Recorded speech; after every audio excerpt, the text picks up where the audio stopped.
Eu tenho memória a partir dos meus 8 anos de idade. Morava eu, meu pai e minha mãe.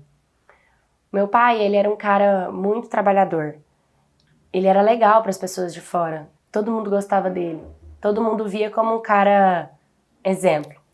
Mas dentro de casa, meu pai era um monstro. Batia na minha mãe? Não. Ele espancava ela. Era puxão de cabelo, mordida, murro, soco, tapa e até facada. E toda vez a gente tinha que levar minha mãe para o hospital. E sempre era desculpas, tipo, ela caiu da escada, ai, ela não tá muito bem, ela tá tomando remédio controlado. Quando meu pai deu uma facada na minha mãe, ele chegou no hospital falando que ela tava tentando se matar e que ele tava com muito medo de perdê-la. Eu apanhava também, ele me batia sem eu ter feito nada. Só de estar assistindo toda aquela cena, se ele olhasse pra mim, eu apanhava. Então eu comecei a ter voz, comecei a querer defender minha mãe. Já que eu apanhava de qualquer jeito, não tinha motivos para eu ficar calada. 2 anos depois, a empresa do meu pai faliu. O dono da empresa começou a ficar viciado em drogas e em jogo. E ele começou a apostar. E ele começou a apostar muito dinheiro. Começou a deixar a empresa sem fundos. Até que chegou o momento em que ele não conseguia sair do vício das drogas e nem dos jogos. E decidiu apostar a própria empresa. Conclusão? Ele perdeu a empresa na aposta. E aí todo mundo ficou desempregado, porque o dono da empresa não ia executar a função que era. E ia vender tudo que ele tinha recebido. Meu pai ficou desesperado, minha mãe também, porque ele era quem pagava as contas, aluguel, água, luz, comida, tudo. Não sabíamos o que fazer. Então decidimos ir para a casa da minha avó, a mãe do meu pai. Era um bairro muito simples, uma qualidade de vida totalmente baixa, muito humilde. Mas a casa da minha avó era muito grande. Era uma casa que não tinha reboco na parede, mas tinha 4 quartos. Não tinha porta no banheiro, mas tinha uma cozinha bem grande e uma área bem legal. Lá na casa da minha avó, morava minha avó e meu avô, um tio que sempre foi encostado e agora eu, meu pai e a minha mãe. Como eram 4 quartos, era um quarto para os meus avós, um quarto para os meus pais, um quarto para o meu tio e o outro quarto para mim. E assim foi por muito tempo. O tempo foi passando, eu fui crescendo, até que eu menstruei. Eu virei moça. E o meu corpo mudou totalmente, comecei a ter peito, ter bunda. Um dia, tinha uma televisão na área da casa da minha avó. Foi a primeira vez que eu me lembre. Eu e minha avó gostavam muito de assistir a novela das 9 da Rede Globo juntas. E quando eu passei, o meu tio deu um tapão na minha bunda com muita força. E naquele momento, eu me senti muito desconfortável. Eu tinha por volta ali dos meus 12 anos, 13 anos de idade. E também comecei a perceber que os olhares dele pro meu rumo era diferente. Mas fiquei matutando aquilo na minha cabeça, que eu sabia que aquilo não era legal, que aquilo não era certo. Mas os meus pais eram muito fechados, eram carentes de informação. Os meus avós também, era todo mundo muito ali, daquele alienado, com aquela mentalidade ali pequena. Eu deixei passar, o tempo foi passando e, sinceramente, eu esqueci que aquilo tinha acontecido. Até que um dia eu acordei e os meus avós e os meus pais tinham ido para a missa. Eu fui tomar o meu banho. E quando eu tomei banho, como eu disse, o banheiro era de cortina, não tinha porta. Meu tio entrou. E é óbvio que eu pedi para ele sair. E eu fiquei gelada. Aqui na minha garganta, eu não sei se vocês já sentiram um nó na garganta, mas minha garganta apertou. Eu não conseguia falar. E ele simplesmente começou a me apalpar, a me chupar mesmo, a pegar em todo o meu corpo e ele consumou o ato. E me deixou jogada lá no chão. E eu lembro que ele falou pra mim: eu te mato. Se você falar isso pra alguém, eu te mato. e saiu. E eu não tive coragem de falar isso pra ninguém. Ele nunca mais me tocou depois daquele dia, até então. Nem chegava muito perto de mim. Aquilo me tranquilizava, de certa forma. Porque eu já estava tão doente, mal, ter que conviver na mesma casa que ele, ter sido ameaçada. Eu mudei, meu brilho sumiu. Eu não conversava, eu não sorria, eu não comia. E ninguém percebeu. Todo mundo que percebia falava, é a idade. É fase, é a idade. Mas ninguém nunca me perguntou. Talvez se tivesse perguntado eu também não teria coragem, não sei. Não sei que a pessoa introduzisse esse assunto. Mas eu não conseguia abrir minha boca. Eu não conseguia falar. E eu me tornei uma pessoa totalmente introvertida.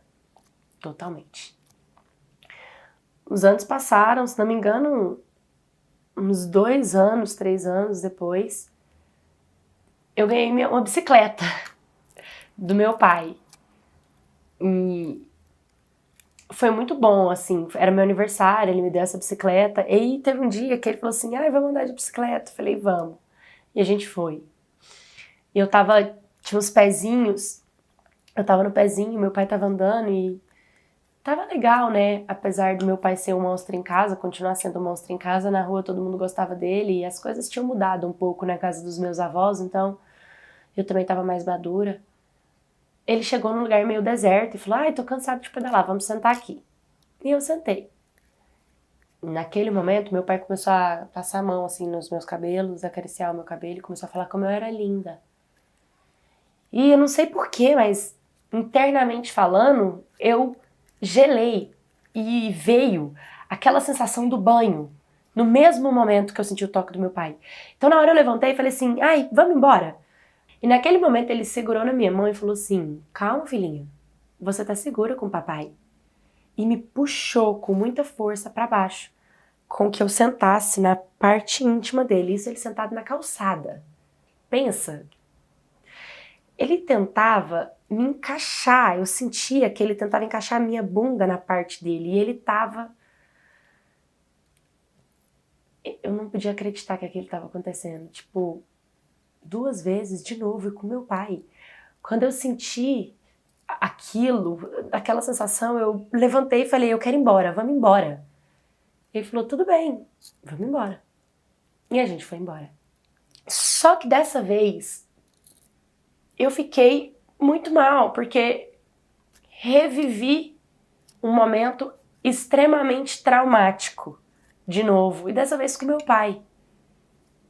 2 vezes. Quem deveria me proteger? Eu não vi força. Eu juntei umas moedas que tinha em casa e, sinceramente, comprei veneno de rato pra tentar me matar. Tomei. Aí eu tomei, passei muito mal, comecei a vomitar, me levaram pro hospital, eu fiquei na UTI, depois eu fiquei no CTI, depois eu fui obrigada a fazer tratamento psicológico e eu não conseguia me abrir, eu não conseguia contar. Todo mundo sabia que tinha algo de errado. Mas sabe qual foi o pior de tudo mesmo? É que como eu não conseguia me abrir, como eu tava muito debilitada, muito mal com toda aquela situação, teve um dia que eu acordei fazendo tratamento psicológico. E os meus avós e os meus pais, toda vez que tinha missa de casal na igreja, eles iam, né? E eu ficava sozinha com meu tio. Meu tio nunca mais tinha me tocado. Mas aí, depois dessa vez, eu acho que ele pensou assim, que eu tava dépio, porque eu tava tomando remédio, que eu tava fraca. Ele veio e abusou de mim de novo. De novo, naquela situação que eu tava. E o pior de tudo é que aí ele abusou de mim esse dia. Depois ele parou de abusar de mim no outro dia e o meu pai, todas as noites, falava que ia cuidar de mim, que ia me acariciar, e ele ficava me acariciando. E eu ficava me perguntando onde que estavam os meus avós ou minha mãe que não estava enxergando tudo aquilo. Até que eu passei a não dormir mais. Eu falei, eu não vou dormir mais a partir de hoje, porque se eu acordo com eles na minha cama, então o problema sou eu dormir.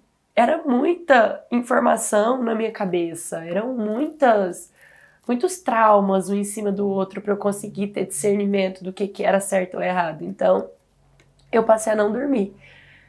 Aí eu lembro que eu não conseguia dormir, eu não conseguia dormir de jeito nenhum. Um dia eu capotei. Sabe? Eu acho que eu tava com o corpo cansado, precisando de descansar, a mente doente, o psicológico doente, o emocional doente, o físico doente. Eu juro, gente, que eu lembro de eu acordar. Eu acordar muito mal, sonolenta, como se eu tivesse, sei lá, levado uma pancada na minha cabeça. E o meu pai e o meu tio juntos no quarto comigo. Os dois. Um tava se tocando e o outro tava executando mesmo comigo. E depois eles trocaram e eu não tinha força, não conseguia falar. Eu sinceramente não sei se eu fui drogada. Eu sinceramente não sei de nada. Eu só sei que no outro dia eu acordei com muita dor. Eu não tava mais suportando viver nada daquilo. Tava muito mal. Eu decidi juntar poucas coisas porque eu não tinha quase nada, né? E eu lembro que eu peguei uma bolsinha, coloquei uns trocados que dava só pro ônibus. Peguei, acho que 2 peças de roupa que realmente valia a pena eu levar e fugi de casa. Eu peguei ônibus, eu saí sem rumo. Eu fui saindo sem rumo. Eu não tinha o que comer, eu não tinha como me sustentar, eu não tinha onde morar. E eu realmente pensei, eu vou virar mendiga, né? Não vou sair pedindo comida na porta dos restaurantes, sei lá, vou pedir doação no semáforo. Mas eu preferia 1000 vezes morar debaixo da ponte do que continuar naquela casa. Sinceramente. Mas aí eu encontrei uma senhora que ela me ofereceu um trabalho, né? E um lar. E disse que eu seria cuidada. E eu fui parar no puteiro. Mas pelo menos eu tinha uma casa, uma cama, comida. E com os clientes eu teria dinheiro. E isso pra mim tava bom. E literalmente virei uma prostituta. Ainda tô aqui, conto essas histórias pra vocês daqui. E escrevo diretamente daqui.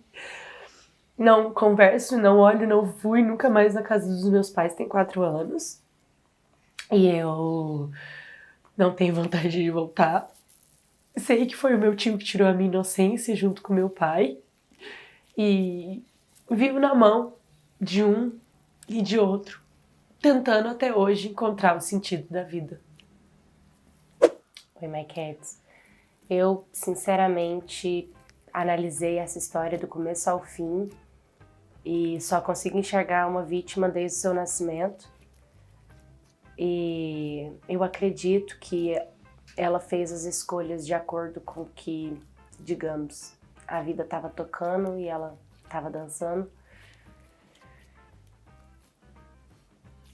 Os traumas podem ser curados, inclusive eu tô trazendo um conteúdo muito bacana e exclusivo para vocês, pra gente estar falando mais sobre isso e alguns exercícios que eu sei que pode ajudar todos vocês a se curarem. Espero logo estar trazendo para vocês, porque pessoas como essa e várias outras vítimas que eu encontro no meu canal, a minha vontade é real de concentrar todas em um local e conseguir abraçar e pelo menos um pouco da inteligência espiritual, emocional e psicológica que eu tenho ser passada com amor e com luz e com muita gratidão para vocês. Porque eu acredito sim que cada pessoa que manda história pro meu canal tem um propósito. Eu acredito que o meu canal tem um propósito. E eu fico muito sentida quando uma história não tem fim, quando eu não consigo fazer uma análise e tentar trazer cura de algum jeito para essa pessoa. Mas eu espero que pelo menos eu chorando a dor, eu possa estar passando um pouco de esperança para essas vítimas. Cura. Sempre. Tô sempre orando pela vida de vocês. Eu espero que vocês encontrem um caminho de prosperidade. E muito obrigada por compartilhar sua história, ter coragem de escrever e de permitir com que eu conte pra todo mundo e que eu dê voz à sua vida. É isso.